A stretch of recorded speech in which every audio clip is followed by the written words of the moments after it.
Betul. Jadi kalau Bapa ini Tuhan Sang Sumber, Yesus ini yang dikatakan anak Tuhan keluar dari mananya Bapa, Pak? Dia itu kan jelas dikatakan logosnya yang menjadi daging begitu, atau pengetahuan Bapa itu sendiri yang menjadi daging. Kan Dito kan dari Katolik ya, harusnya tahu Saya Trinitas itu tahu. kan Bapa, Putra, dan Roh Kudus begitu. Jadi Betul. jadi Putra itu bukan Bapa. Bang Dito, Bapa itu siapa begitu dulu dalam Trinitas itu? Ya, Bapak dalam iman rasuli, Sadat Nisea, Konsili Nicea 325, Allah itu Hmm. Bapa, Sang Halik pencipta langit dan bumi. Betul? Ya, kalau kalau pemahaman kami supaya lebih membedakan, Bapak itu adalah sang sumber segala sumber begitu ya. Ya. Lalu untuk Yesus apa? Anaknya. Yesus itu adalah firmannya logos, firmannya sang sumber itu sendiri atau logosnya begitu. Ya. Dalam iman rasuli itu Pak, poin yang kedua, dia anaknya yang tunggal. Ini anaknya Bapak atau anaknya Bunda Maria, Pak? Ya memang tunggal artinya dalam ketunggalan sang anak. Ini kan ada dia lahir dari Bunda Maria dan dia datang dan keluar dari sang sumber begitu kan. Jadi tetap tunggal, memang tunggal betul. Tapi Ya, anaknya ada yang sisi tunggal, Pak Yusuf. ya. Ya, Pak Yusuf, Pak Yusuf. Dikatakan dalam iman rasuli itu kan satu ketetapan, Sadat Nisea kan. Mm-mm. Poin yang kedua dikatakan dialah anaknya yang tunggal. Anaknya yang tunggal ini anaknya Bunda Maria atau anak Tuhan? Ya betul, dilahirkan Bunda Maria, tetapi tetap dia itu datang dan keluar dari Bapa itu. Tetap itu wujudnya adalah satu, tetapi dia itu ada unsur keilahiannya dan unsur kemanusiaannya begitu Bang Tito. Karena Ya, sebagai perantara, baik, ya, baik, baik. Yang faktanya dia adalah putra Bunda Maria, tetapi yang ilusionernya atau keimanannya dia adalah anak Tuhan, begitu. ya karena dia diutus Bang Tito. Yang diutus apanya Bang? Menurut Bang Tito? Yang diutus apanya? Ya, berdasarkan data yang ada, dia kan utusan dalam Yohanes 17 itu, 17:3, itu kan dia atau Yesus itu adalah utusan.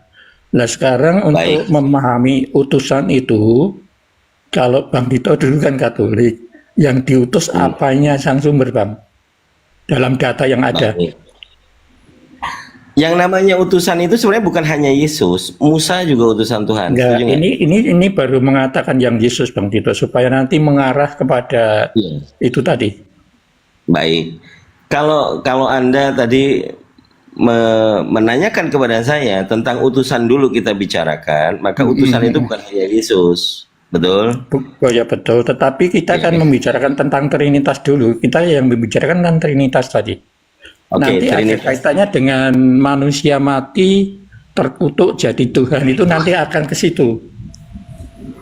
Yang diutus Oke, kalau apanya sang sumber Bang Dito di dalam data yang ada. kalau yang diutus adalah firman-Nya. Betul, yang itu firman Allah itu sendiri, sehingga dia beda, dia bukan Theos tetapi Kurios atau Tuhan gitu ya. Ya, Si dibedakan. Yesus itu. Berarti, Ya. ya berarti Anda Kemudian mengimplementasikan di dalam Trinitas lagi, Roh Kudus itu kan Bapa, Putra, dan Roh Kudus. Lah, Roh Kudus itu pengertian Bang Dito, siapanya Roh Kudus, apanya sang sumber Roh Kudusnya itu. Nah, ini mungkin bisa kita bicarakan menarik, Pak. Roh Kudus Ya. itu dikatakan Roh Tuhan. Ya, Roh Tuhan. Jadi itulah ke Trinitasan itu serangkai gitu atau Ya, maka tunggal di dalamnya. baik. Gitu, Bang. Tentang Roh Kudus, kalau Roh Kudus adalah rohnya Tuhan, Mm-mm. Yohanes 4 nomor 24 Pak, mungkin boleh dibacakan. Tuhan itu adalah roh. Silakan dibaca itu apa. Nah, kalau kami memakainya Roh Kudus itu dalam Yohanes 14 itu Bang Dito. Iya, sebelum ke Memakainya Yohanes 14, sebelum ke Yohanes 14, Iya. antara Roh Kudus dengan Tuhan Elohim lah kita Iya, sebut, karena Allah itu Tuhan kita umat Islam. iya, Jadi iya. Kejadian 1 nomor 2, roh Elohim melayang-layang. Roh Elohim di situ Roh Kudus bukan, Pak? Iya, iya betul. Roh-roh roh sang sumber itu sendiri Ya, di situ. baik. Roh Elohim itu yang melayang-layang di atas permukaan air itu adalah Roh Kudus. Itu roh Iya, Elohim. Kalau iya. Yohanes pasal 4 nomor 24, ada yang bisa bantu bacakan, Saudara, yang di bawah? Bentar, bentar. Bang? Lagi buka. Yohanes 4 nomor 24. Bentar, bentar. Yohanes 4 nomor 24 ya. Ya, Bentar. Yohanes 4 24. Kok gak bisa ya? Allah itu roh dan barang siapa menyembah dia harus menyembahnya dalam roh dan kebenaran. Itu. oke. Di situ dikatakan Elohim adalah roh. Maka Iya, Roh iman. Kudus dengan Elohim Mm-mm. pribadi yang berbeda atau sama, Pak? Ya, yang kalau menurut pemahaman saya ya Bang Tito, rohnya di situ karena tidak kelihatan Bang dari sisi kita semua, dari umat manusia itu kan tidak melihat sang sumber itu. Sehingga Pak Yusuf, pertanyaan Iya. saya dari dua dalil tadi, roh Elohim dengan Elohim adalah roh, ini satu substansi, satu pribadi yang sama atau berbeda? ya pengertian di dalam Yohanes 4 itu mengapa roh, karena tidak kelihatan itu loh Bang Tito, tidak kasat mata gitu. Tidak kasat mata, tetapi di Itu- dalam sisi lain, Bukan roh bukan yang itu maksud saya. Iya, Bukan itu iya. maksud saya. Bukan istilahnya yang saya maksudkan. Iya, iya. Bukan pemahaman definisi yang saya maksudkan. Bukan kenapanya yang saya maksudkan. Yang saya maksudkan adalah antara roh Elohim dengan Elohim adalah roh, sama atau beda? Beda Bang, beda. Kalau beda, Elohim itu roh.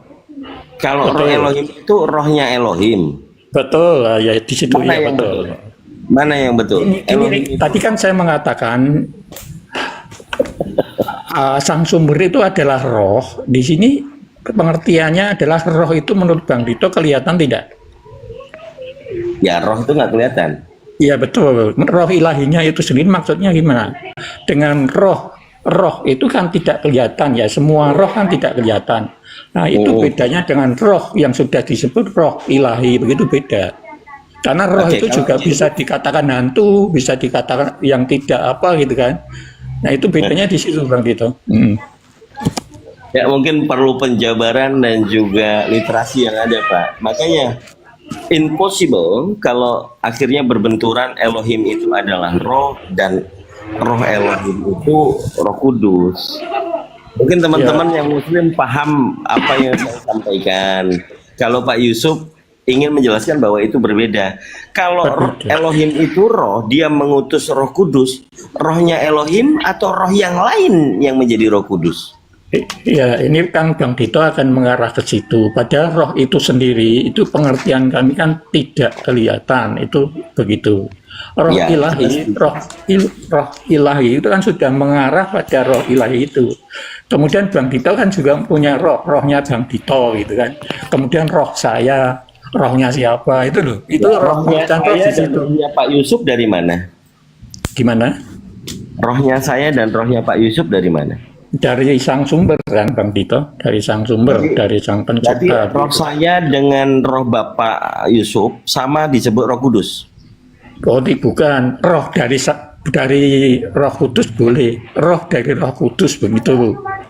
Roh kita itu roh dari Roh Kudus, karena Roh Kudus itu mempunyai roh begitu. Jadi kalau Elohim itu adalah roh, dia mengutus Roh Kudus, rohnya Elohim mengutus roh begitu, Pak. Karena roh itu banyak Bang Dito. Roh itu tidak hanya yang punya adalah sang sumber, tetapi semua orang itu kan mempunyai roh, semua barang hidup mempunyai roh. Itu bedanya di situ. Sudah menjurus yang satu itu roh ilahi dengan Allah itu roh, itu beda sekali Bang Dito. Baik. Beda sekali ya, beda sekali. Ada roh hewan, ada roh apa itu kan sudah beda lagi. Nah, begitu. Ya, kalau rohnya hewan dari mana, Bang? Dari sang sumber, tetap dari sang pencipta kan Bang Dito, karena dia punya roh itu. Kalau Roh Kudus? Kalau Roh Kudus itu sudah milik roh ilahi itu sendiri, itu Roh Kudus. Milik, Bukan. kepunyaan sang sumber itu Roh Kudus begitu. Bang Dito, boleh izin sedikit Bang? Boleh silakan. Siap. Bang Yusuf, aku bingung ini. Aku mau nanya gini, roh itu ciptaan atau pencipta, Bang? Kalau roh itu kan ciptaan, karena semua kan punya roh. Tetapi yang punya roh itu sumbernya dari sang sumber itu. Enggak, maksud pertanyaan aku gini loh. Aku satu ini aja Bang Dito, habis itu lanjut aja Bang Dito, silakan nggak apa-apa Bang Dito. Yang aku bingung, roh itu pencipta atau yang diciptakan gitu loh? Roh Kudus apa gitu. Roh? Roh Kudus apa roh? Roh ilahi apa roh? Enggak, soalnya gini loh. Yang roh itu, setahu aku, roh itu di mana ya? Lupa aku. Pokoknya roh itu adalah ciptaan gitu loh. Bukan sampai cipta gitu loh. Karena roh ini karena roh ini sama dengan makhluk gitu loh. Betul, tetapi pemilik roh itu siapa? Pemilik roh, yang memberi roh siapa? Berarti intinya gini ya, antara roh pencipta dan roh dicipta sama roh gitu. Beda, karena yang punya roh adalah hanya Roh Kudus itu sendiri atau roh Allah itu sendiri yang punya. Tetapi memberikan kepada kita sebagai manusia kan diberi. Kemudian hewan juga diberi roh gitu ya, supaya hidup begitu. Karena yang punya hidup adalah sang sumber hidup gitu. Itu seperti itu. Oke. Silakan Bang Dita, silakan Bang. Begitu Bang.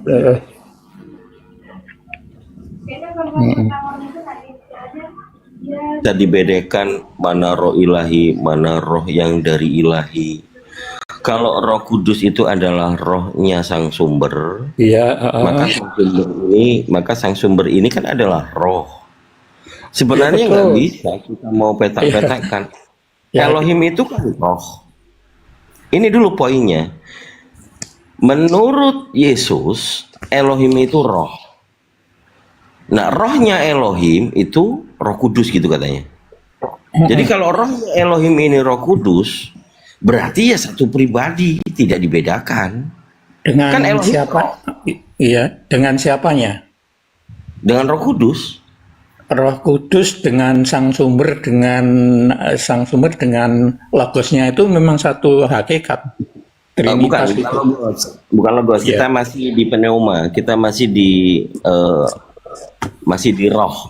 Oh iya. Dalil yang Anda mungkin bisa koreksi Yohanes 4 nomor 24 ini ya Pak Yusuf ya. Kan di situ dikatakan Yesus yang ngomong. Elohim sang sumber itu adalah roh. Betul. Roh Elohim ini adalah Roh Kudus. Iya, betul. Nah, titik temunya Anda mengatakan Elohim yang adalah roh mengutus Roh Kudus, rohnya Elohim. Ini ambigu, Pak.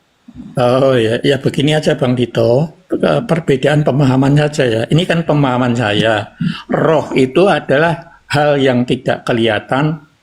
Manusia pun punya roh, hewan pun punya roh. Tetapi pemilik roh adalah sang sumber itu sendiri begitu. Yang dikatakan Roh Kudus atau roh kebenaran di dalam Yohanes 14 itu begitu Bang Dito. Ini perbedaan pemahaman saja Bang Dito.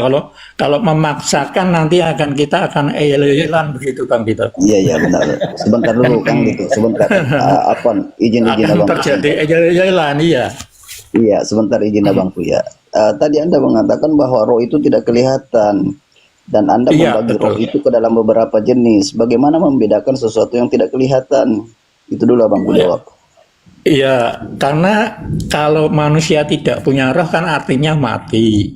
Hewan tidak punya roh juga mati. Begitu aja. Jadi roh itu adalah bukan itu pertanyaannya Abangku, bukan itu pertanyaannya. Ya, bagaimana Anda membedakan keberadaan yang tidak kelihatan? Anda membagi roh itu ke dalam beberapa jenis. Sementara roh itu sendiri tidak kelihatan. Pertanyaan saya, bagaimana Anda membedakan keberadaan yang tidak kelihatan? Itu, Bangku. Ya, atau saya tanya balik, roh itu kelihatan tidak? Justru itu pertanyaan saya, Abangku. Anda mengklaim roh itu Iya. tidak kelihatan, oke. Tidak saya benarkan dan tidak saya salahkan. Kalau memang kenyataannya seperti itu, pertanyaan saya jelas, Abangku. Bagaimana Anda membedakan keberadaan yang tidak kelihatan? Anda membaginya lagi ke dalam beberapa tingkatan atau jenis. Tadi saya sudah menjawab ya, yang barang yang hidup ini ada roh enggak menurut panjenengan?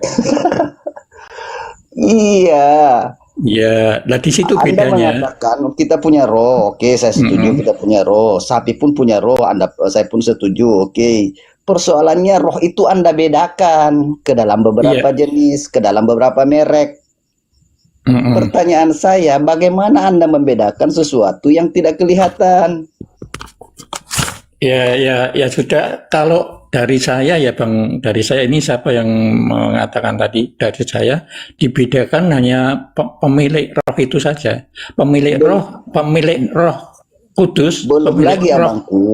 Pernyataan Gimana? teman-teman Kristen yang lainnya mengatakan roh itu katanya transenden. Di sini saya tidak membenarkan dan tidak menyalahkan. Kalau memang kebenarannya seperti itu, lagi-lagi pertanyaan saya sama.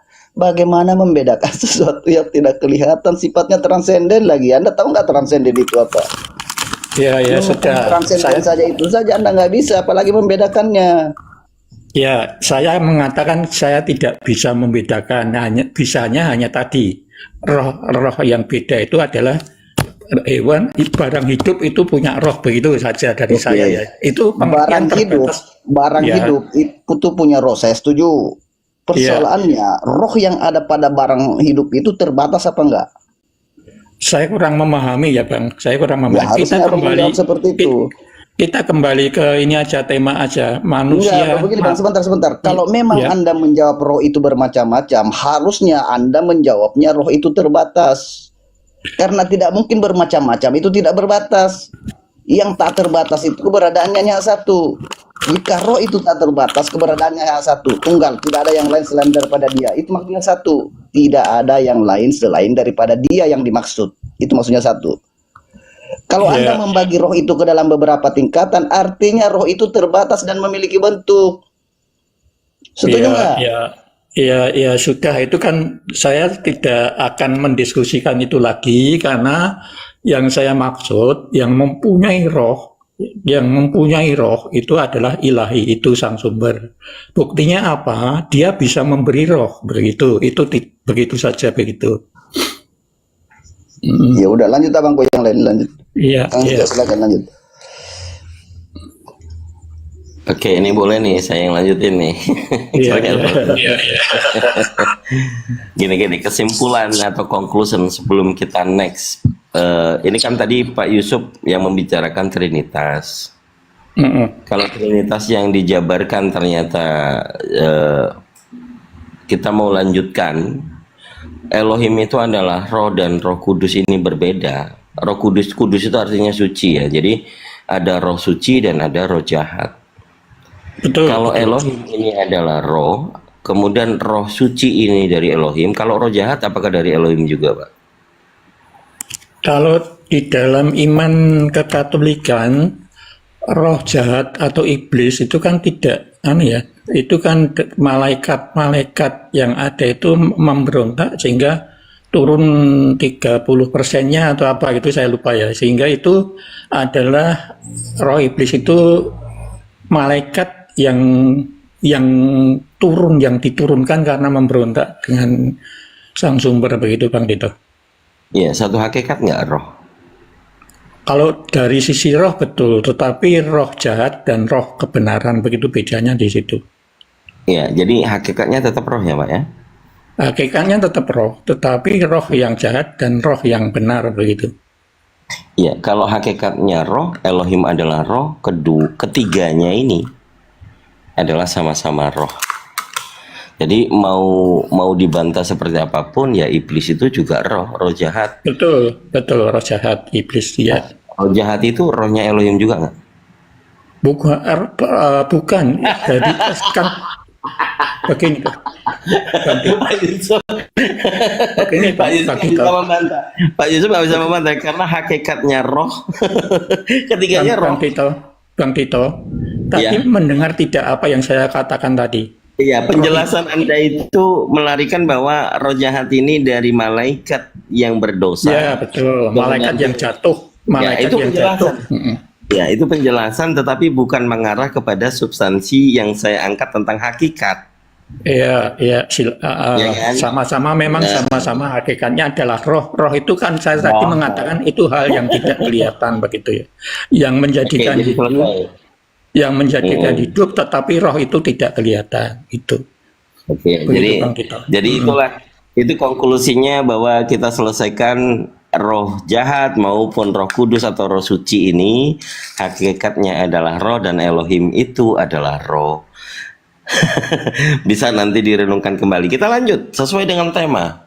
Iya, Sesuai dengan tema. Konklusi dari yang mengarah ke tema, putra Bunda Maryam ini yang manusia seutuhnya adalah Yeshua HaMashiach.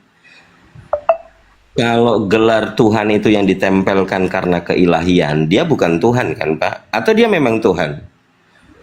ya sebenarnya kalau Bang Tito sudah memahami apa yang saya uraikan di depan itu harusnya tahu karena Tuhan di situ adalah Kyrios kan Bang, atau Tuhan begitu kan di dalam Bible itu, sehingga Yesus itu kan tadi saya mengatakan bahwa itu adalah logosnya Allah atau logos sang sumber yang diutus menjadi daging gitu.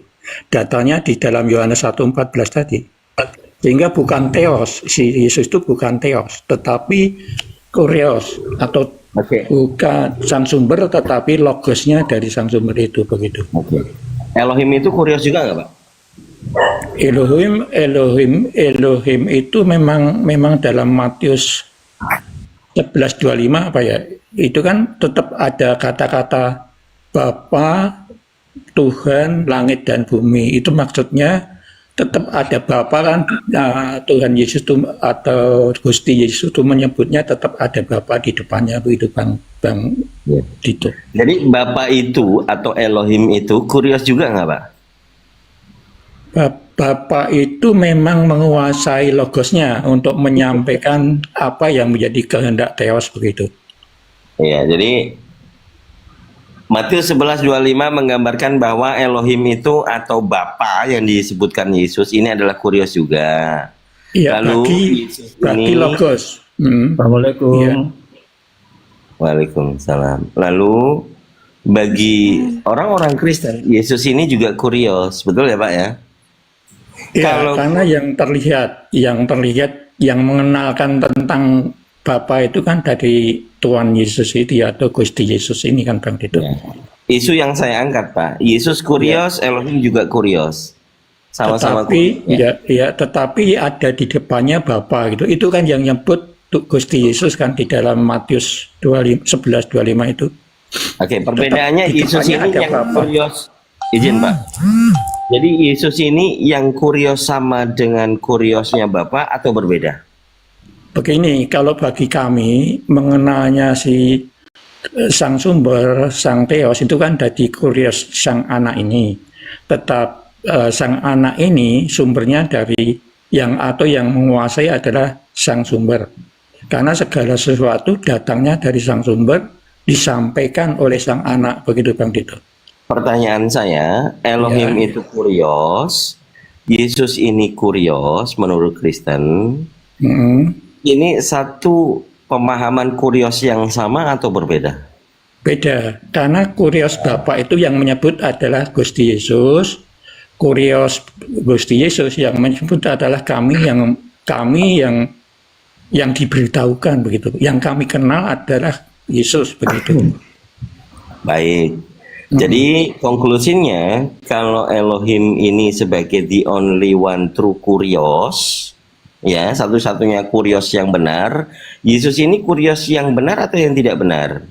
Begini Bang Dito, di dalam coba diulangi di dalam Matius 11:25 tadi coba mesti ada kata-kata Bapa di depannya. Coba Ya, dibaca. aku bersyukur kepadamu ya Bapa Kurios Ya itu. langit dan bumi. Betul. Heeh. Jadi Bapak ini adalah Kurios yang menguasai langit dan bumi.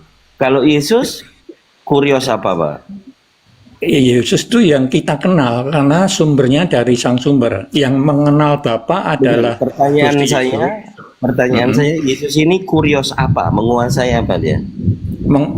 Dia diberi kuasa langit dan bumi begitu kan. Dalam Matius 28 itu. Ya. Berarti apakah dia diberi kuasa sebagai Kurios pencipta atau bukan? Ia perantaraan penciptaan karena Bukan. sang sumber Pertanyaan saya Pak Yusuf, Yesus ini sebagai Kurios yang diberi kuasa langit dan bumi, ini menjadi pencipta seperti Kurios Elohim atau berbeda? beda karena dia diberi kuasa perantaraan penciptaan, sumbernya dari Bapa begitu Bang gitu. Oke. Jadi antara Kurios Yesus dengan antara Kurios Elohim, yang sebenarnya Kurios pencipta adalah Elohim, betul?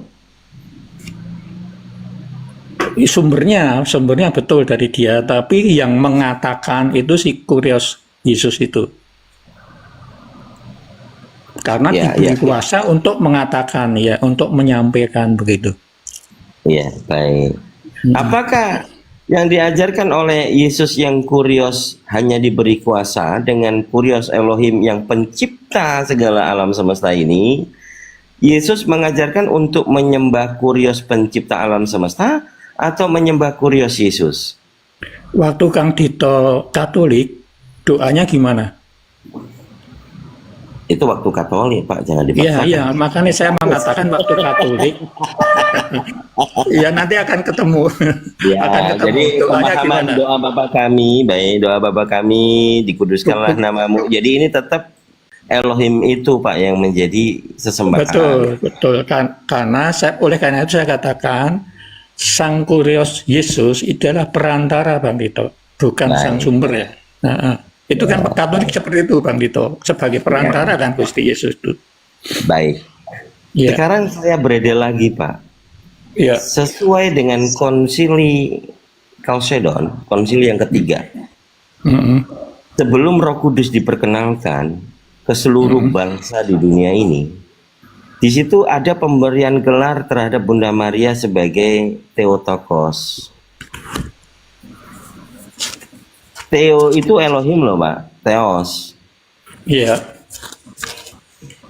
Ya Tokos memang itu, sabar dulu. Theotokos ya, Theo itu Theos, Tokos itu ibu. Iya. Yang dimaksud Theos ini kan Elohim. Begini Bang Dito, memang kalau iman Katolik Bunda Maria itu kan Bunda Allah gitu. Di situ Allahnya adalah dari firman yang menjadi daging itu, keilahiannya itu. Tapi dari sisi fisik itu kan lahir dari Bunda Maria itu. Tapi tadi di depan kan yang mengatakan Yesus itu sepenuhnya anak Allah dan sepenuhnya anak manusia, sepenuhnya manusia dan sepenuhnya ada unsur keilahian. Ya maaf, jangan mundur lagi Pak, jangan mundur lagi Pak. Ya supaya ketemu. Kalau antara Yesus dengan Elohim kita sudah dapat bedakan. Ternyata ini Kurios yang diberi kuasa tidak menyetarakan diri dengan Elohim pencipta yang Kurios tadi. Betul. Kan sudah clear. Nah sekarang Roh Kudus Pak. Sebelum Roh Kudus itu disiarkan, disebarluaskan kepada dunia kekristenan, Konsili Chalcedon itu memberikan gelar kepada Bunda Maria sebagai Theotokos. Theos ibu Theos. Yesus bukan Theos kan Pak? Kurios kan dia kan? Ya dia kan logosnya sang sumber atau firmannya sang sumber dalam Yohanes 1:14 itu. Ya. No. Maksud saya begini. 1 Korintus 8 nomor 6 itu dibedakan. Theos itu Bapa, Kurios itu Yesus. Betul. Tapi di Konsili Chalcedon justru Bunda Maria mendapatkan gelar Theotokos. Ibu Theos. Betul, Dia ini betul. ibu Theos ini yang disandingkan kepada Theos Elohim atau atau Mm-mm. ibu Theos ini Yesus yang Theos. Ya, iman Katolik ya Bang, itu kan tadi saya mengatakan Trinitas itu Bapa, Putra, dan Roh Kudus. Putra itu adalah firmannya Allah itu sendirilah. Teosnya, keteosannya itu adalah firmannya Allah itu loh. Karena itu adalah serangkai Bapa, Putra, dan Roh Kudus itu. Kan kita sudah bedah tadi. Iya, Kurios Yesus dengan kuriosnya Elohim ini berbeda. beda, Begitu beda. kita masuk sebelum Roh Kudus itu diperkenalkan seluruh dunia, Bunda Maria ini diberi gelar Theotokos yang artinya Ibu Elohim. Betul nggak? Betul, betul. Nah, yang Elohim ini Yesus atau Sang Sumber, Pak? Kan saya sudah menjawab, Elohimnya itu karena si Yesus itu kan dari logosnya Sang Sumber itu sendiri kan. Jadi maksud Bapak Yesus itu Elohim. Yesus itu ada unsur keilahiannya karena tunggal dengan Sang Bapa. Kenapa Pak Yusuf nggak berani jujur gitu loh? Gini, Ya Pak Yusuf beda, kan karena begini loh Bang Tito, sekali lagi Bang Tito, supaya Bang, Ya, ya, Bang ya, Tito ya. juga sebenarnya tahu sih Yesus itu siapa. Itu kan logosnya yang menjadi daging Bang Tito. Nah dari itulah Ya. keilahiannya, dari itulah dirumuskan bahwa Bunda Maria itu adalah Bunda Allah. Dari sisi firmannya Allah itu loh yang menjadi daging, bukan teosnya yang menjadi daging atau sumbernya Berarti yang Yesus menjadi bukan daging. Theos. Ya oke, kesimpulannya Yesus bukan Theos. Tapi Yesus firmannya bukan Theos. Yesus bukan Iya. sang sumber. Kalau seperti itu nanti akan beda, Bang. Kan saya mengatakan Yesus adalah anak begitu ya, anak Allah begitu ya. Bukan Iya, Bapa. anak Theos. Iya. Heeh. Iya. Kalau dia anak Theos, ibundanya ibu Theos, berarti Bunda Maria ini sejajar dengan Theos. Betul? Atau Bunda Maria ini ibunya Theos? Bunda Maria ini adalah Bunda Allah, tapi dari sisi firmannya yang menjadi daging itu Bang Tito, bukan teosnya atau sumbernya yang menjadi daging. Saya tahu penjelasannya, saya paham, Pak. Enggak perlu. Nah, ya makanya jangan saya perlu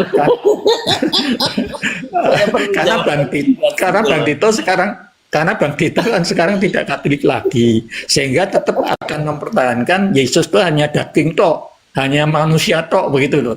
Padahal iman Katolik, iman Kristen, Yesus itu adalah sepenuhnya manusia dan sepenuhnya ilahi. Ilahi dari logosnya itu begitu Bang Tito. Bang, sebentar Kak. Bang Handi Selebes, ayo naik abangku.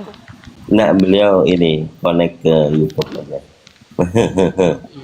Itu Bang Tito, jadi Bang Tito pasti akan mempertahankan kemanusiaan terus begitu loh Bang Tito. Bukan loh. Saya itu mengajak teman-teman yang ada di bawah memahami kalau Yesus ini anaknya Theos, ternyata kan Ya enggak, betul, betul. Ya, Yesus ini kurios nih, anak kurios, anak Tuhan, bukan Iya. anak Theos, anak Iya. kurios. Karena Theos itu juga disebut kurios, kurios pencipta. Kalau Yesus bukan kurios pencipta, tapi kurios karena diberikan kuasa. Nah, mengarah kepada Trinitas tadi, ini belum masuk ke tema ini. Ini masih Iya, baru iya. masuk untuk pembedahan konsep pola berpikir teologi di Katolik. Iya. Makanya Katolik ini tentang penyebutan atau pemberian gelar terhadap Bunda Maria sebagai Theotokos atau Ibu Theos. Ibu Theos dengan Theos Ibu itu berbeda loh. Betul nggak Pak Yusuf? Jadi Bang Tito, kalau memakai teos memang Sabar dulu. Kalau iya. Theotokos itu Theos Ibu, maka Theos Bapak sudah ada. Bunda Maria jadi Theos Ibu. Kalau Theotokos. Tapi kalau diartikan Ibunda Maria ini adalah Ibu Theos, maka yang Theos adalah Yesus. Atau begini Bang Dito, anak Allah itu Allah tidak? Anak Theos itu Theos bukan? Apakah Ya, Theos nggak melahirkan? usah pakai teos lah, nggak usah pakai teos. Anak manusia itu manusia bukan? Ya iya, makanya Bunda Nah, Maria manusia. itulah di pengertiannya di situ, pengertian Bunda Allah di situ, atau Bunda Sang Sumber sebenarnya begitu ya.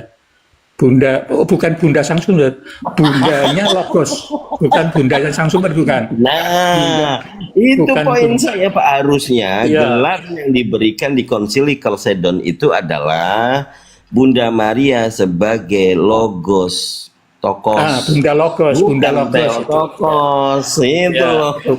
Bukan. Ya, bukan Bang Dito. Bukan. Oke. Pengertiannya adalah dari logosnya itu ya, gitu. Di situ Bang Dito. Itu dia pemahaman Pak. Saya keluar dari Katolik itu bukan berarti saya stagnan tidak belajar Katolik Pak. Cuman liturginya ada sedikit bahwa tentang pembuatan patung itu, pembuatan patung yang ada di katedral atau di gereja Katolik, Mm-mm. ini menggambarkan bahwa sebenarnya mau mengkaitkan dengan paham Yahudi atau memisahkan. Bapak tahu nggak Pak? Katolik ini memisahkan diri dari ajaran Yahudi yang diajarkan Yesus, melepaskan diri dari keyahudian, atau mereka Katolik ini masih menyambungkan dengan ajaran Yahudi? Silakan. Kan dikatakan bahwa Gusti Yesus itu penggenapan dari perjanjian lama kan, atau penggenapan dari apa yang menjadi Taurat itu kan Bang Yuda. Karena Taurat itu kan tidak sulit bagi yang Taurat itu untuk masuk ke surga, itu kan sulit begitu. Oke, baik. Jadi tetap disambungkan. Katolik ini Tetap disambungkan. nyambung. Itu penggenapan dari Taurat ya. Oke, ini yang saya pertanyakan kepada para romo dan pastor nih. Saya coba tanya sama Pak Yusuf. Petrus itu sebagai paus pertama Katolik atau bukan? Petrus itu memang dari, kalau kita melihat dari Matius 16 13 18 apa ya, itu kan dia diberi kunci surga itu kan oleh Gusti Yesus untuk Ya, pertanyaan saya, Petrus ini masuk dalam struktur kepausan sebagai paus yang pertama atau bukan? benar Pemahaman. paus pertama, tetapi dulu di Roma itu kan sebelum Petrus memang ada tetapi belum paus ya. Di Roma Oke, kan itu. kalau diyakini Petrus ini sebagai paus yang pertama, Pak, Mm-mm. Paulus melegitimasi bahwa Petrus ini utusan Tuhan atau utusan Yesus ya, utusan Kurios yang dikhususkan kepada jemaat yang bersunat. Apakah Katolik bersunat, Pak? Kalau Bang Dito membaca dalam Kisah Para Rasul 15, nanti akan ketemu di sana, karena yang di sana yang dibahas, kalau yang di luar Yahudi itu kan hanya 3 yang diperbolehkan. Begitu Bang Dito. Bukan, Tidak saya ambil sunat, dari tidak sunat perkataan. menyunat. Ya, saya ambil perkataan dari Paulus. Paulus Iya, yang betul. mendeklarkan dia sebagai utusan untuk yang tidak bersunat. Betul. Dan dikatakan begitupun juga Petrus diutus untuk orang yang bersunat. Mm-mm. Ini Paulus, Pak. Ini Paulus yang melegitimasi bahwa dirinya lah yang harusnya menjadi paus pertama untuk orang yang tidak bersunat. Betul? Dan Petrus diutus untuk orang yang bersunat. Ya, pengertian Bang Dito, paus itu ada kapan itu? Hah? Paus ada itu kapan? Paus itu kapan? Atau pengertian tentang Setelah Clement. paus itu? Ya, Zaman Clement. di zaman Clement. Clement itu tahun berapa sih? Iya. Abad berapa? Ya, coba diambil literasinya, coba dicek di Google Chrome. Clemens itu lahir kapan, mati kapan, menjabat sebagai paus yang keempat kapan? Ya, Sebelum Clement masih ada itu. oleh karena itu zamannya Paulus dan Petrus itu kan belum ada paus kan Bang di situ. Nah, kenapa tadi Bapak mengatakan Petrus itu paus pertama?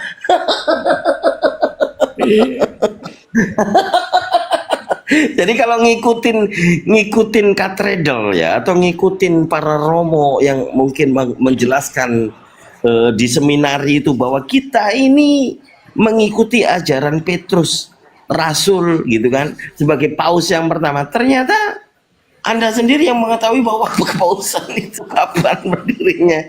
Nah, di sini begini Bang, sebelum dilanjut Bang Dito, coba saya akan uraikan dulu ya. Ya boleh, silakan. Ya, tentang adanya paus pertama sampai ke paus ke 267 sekarang ya. Itu kan dari bapak-bapak gereja yang mencatatnya begitu ya. Karena iman Katolik itu kan ada 3, tidak hanya dari Bible saja kan Bang Dito? Abad keempat. Bukan, maksud saya begini Bang Dito. Tetap iman Katolik itu kan tidak hanya dari Bible saja kan? Ya kalau mengatakan seperti itu tidak dari Bible saja, iya dari fakta Ya historis. betul, ada 3 sumber kan, yaitu Bible, kemudian budaya, dan apa yang saya tulis, apa namanya? Magisterium di situ, sehingga catatan-catatan bapak-bapak gereja tetap kami imani begitu, sehingga Paus itu sampai sekarang ada 267 kan? Oke. Dari Paus Petrus yang kedua siapa namanya, Pak? Bagaimana? Paus yang kedua siapa namanya, Pak? Kalau tadi Petrus gugur nih. Paus yang kedua siapa? Kan tadi saya mengatakan iman Katolik kan ada 3 tadi kan. Catatan-catatan Bapak Gereja memang Paus pertama adalah Petrus. Mengapa merumuskan Petrus? Sekarang mengapa merumuskan Paus itu Petrus pertama? Mengapa? Kalau jawaban saya, Assalamualaikum warahmatullahi wabarakatuh. Selamat malam. Ya, kalau diambil dari Biblis, Bapak-bapak gereja mengapa merumuskan Paus pertama adalah Petrus? Ya, atas keinginan dasar supaya tetap connect dengan bangsa Yahudi yang tentang hukum Taurat, padahal sudah dibatalkan oleh Paulus, Pak. Bukan. Menurut pemahaman Bang Dito itu ya, menurut pemahaman Bang Dito itu. Ya, kalau pemahaman Bapak-bapak gereja itu diambil dari Efesus 2 nomor 20-22. Kalau pemahaman bapak-bapak gereja. Bukan, diambil dari Matius itu loh, yang di waktu di Kaisarea itu loh. Kalau menurutmu siapa saya gitu kan, tanya pada murid-muridnya, ya. Ya, makanya Pak, kalau dari Bible itu tidak menjawab semuanya. Matius 16 itu bahwa diberikannya kunci kerajaan surga kepada Petrus. Saat ini Petrus itu ada di neraka, betul nggak? Jadi kunci kerajaan surga. Datanya di mana, Bang Dito? Datanya di mana coba? Petrus di neraka. Nah, Petrus itu matinya disalib dengan sama seperti Yesus atau disalib terbalik, Pak? Disalib terbalik, ya. Kalau terbalik itu tanda satanik atau bukan? Ya, itu yang menyalib siapa? Apakah dari teman-teman Petrus apa orang lain? Tapi gambaran itu adalah fakta histori, Pak. Kalau Petrus itu mengalami penyaliban juga sama seperti Yesus, tetapi disalib dengan salib terbalik. Tanda simbol salib terbalik, tanda simbol salib terbalik adalah tanda siapa, Pak? Iya, yang menyalib siapa begitu dulu? Karena dianggap saya nggak cari siapa, Pak. Yang jelas adalah mereka orang-orang yang memang membasmi ajaran Yesus, itu yang poinnya yang menyalib. Karena itu menganggapnya dia satanik begitu, Bang Dito. Ya, coba. Makanya coba simbol salib terbalik. Izin dulu Bang Dito, izin dulu. Bang Dito ya. Pak Yusuf, kalau Yesus disalib, berarti Yesus tidak diterima doanya sepanjang hidupnya. Ibrani pasal 5 nomor 7, Pak. Berarti Yesus tidak diterima doanya untuk diselamatkan oleh Allah dari kematian, penuh ratapan dan tangisan. Gimana itu, Pak? Doanya gimana? Doanya di sana di Gunung Sinai ya. Doanya tidak diterima, Pak, doanya. Coba baca, doanya Ibrani pasal 5 nomor 7, Pak. Coba dibaca. Waktu di Gunung Sinai itu, ya silakan baca. Dibaca dulu, Pak. Dibaca, Pak. Silakan. Pada waktu Yesus hidup di dunia sebagai manusia, dia mohon diselamatkan dari kematian, penuh ratapan dan tangisan. Allah mendengar doanya karena kesalehannya di TB. Di TSI karena memuliakan Allah. Di terjemahan MD karena dia taat kepada Allah di PIH. Gimana itu Pak? Berarti kalau Yesus mati tersalib tidak diselamatkan, berarti Yesus tidak diterima doanya dari kematian Pak. Ya betul, tidak diterima karena dia buktinya kan bangkit kan. Nah doanya. Tetap- Kedua Pak, Bukan. baca Kejadian 1 nomor 1 terjemahan bahasa Hebrew. Pada mulanya Elohim menciptakan langit dan bumi. Kenapa di bahasa Yunani kan pada mulanya Theos menciptakan langit dan bumi? Pertanyaannya, apakah esensi Theos dengan Elohim sama Pak? Elohim itu bahasa apa, Theos bahasa apa, itu bedanya di situ. Tak boleh nak dirubah nama ini. Lihat Al-Quran kami. Surah Yunus 32 dan surah As-Sajdah ayat 4. Pada mulanya Allah menciptakan langit dan bumi. Tidak berubah bahasa Inggris, bahasa Jerman, bahasa Prancis, bahasa Portugal, Itali, Spanyol. Tetap Allah Pak. Kenapa Yunani esensi Elohim ini diterjemahkan menjadi Theos? Apakah Elohim bisa nusul ke bumi sama dengan Theos dewa Yunani? Itu pertanyaannya Pak. Karena Theos Elohim kan bukan nama kan di situ. Coba itu baca Pak. Bahasa ini Pak, saya tampilkan Pak. Iya, Kita perlu data Pak. Jangan kita berkoar tanpa data. Saya ini kasih lihat Pak. iya silakan. Ini buktinya Pak. Ini buktinya. Ya, saya kasih lihat ya. Ini buktinya terjemahan bahasa Ibrani ke Yunani berbeda nama Tuhannya Pak. Ini Pak. Ini dibesari host.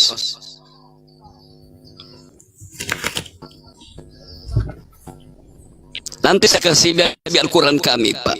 Bahasa Spanyol, Perancis, bahasa Itali, bahasa Chinese, bahasa Hebrew. Bahasa Chinese, bahasa Hebrew.